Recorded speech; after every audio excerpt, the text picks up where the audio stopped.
ছাত্র জনতার আন্দোলনে হত্যা মামলায় সাবেক প্রধানমন্ত্রী শেখ হাসিনাকে গ্রেপ্তারে ইন্টারপোলের রেড নোটিশ জারির জন্য পুলিশ মহাপরিদর্শককে চিঠি দিয়েছে আন্তর্জাতিক অপরাধ ট্রাইব্যুনাল। দুপুরে আন্তর্জাতিক অপরাধ ট্রাইব্যুনালের চিফ প্রসিকিউটর তাজুল ইসলাম সাংবাদিকদের বিষয়টি জানিয়েছেন। রবিবার আইজিপির কাছে এই চিঠি পাঠানো হয়েছে বলে জানান তিনি। বলেন, ট্রাইব্যুনালে শেখ হাসিনার বিরুদ্ধে হওয়া অসংখ্য মামলার ভিত্তিতেই এই সিদ্ধান্ত। ক্ষমতা ধরে রাখতে জুলাই আগস্ট অভ্যুত্থানে আইনশৃঙ্খলা বাহিনী, আওয়ামী লীগ ও সহযোগী সংগঠনগুলোকে গুলি চালানোর নির্দেশ দেওয়ার অভিযোগ রয়েছে তার বিরুদ্ধে।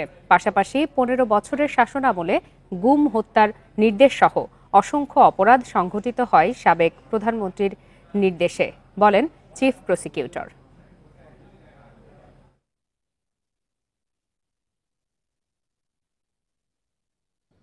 শেখ হাসিনা তাকে আন্তর্জাতিক আইন অনুযায়ী ইন্টারপোলের যে ব্যবস্থা আছে, যে সিস্টেম আছে, সেই সিস্টেমের কাছে চিফ প্রসিকিউটরের অফিস থেকে আমরা রিকোয়েস্ট পাঠিয়েছি যে তিনি যেহেতু মানবতা বিরোধী অপরাধ সংগঠনের অভিযোগে অভিযুক্ত, তার বিরুদ্ধে গ্রেপ্তারি পরোয়ানা পেন্ডিং আছে, কিন্তু বাংলাদেশের জুরিসডিকশনের বাইরে তিনি চলে গেছেন।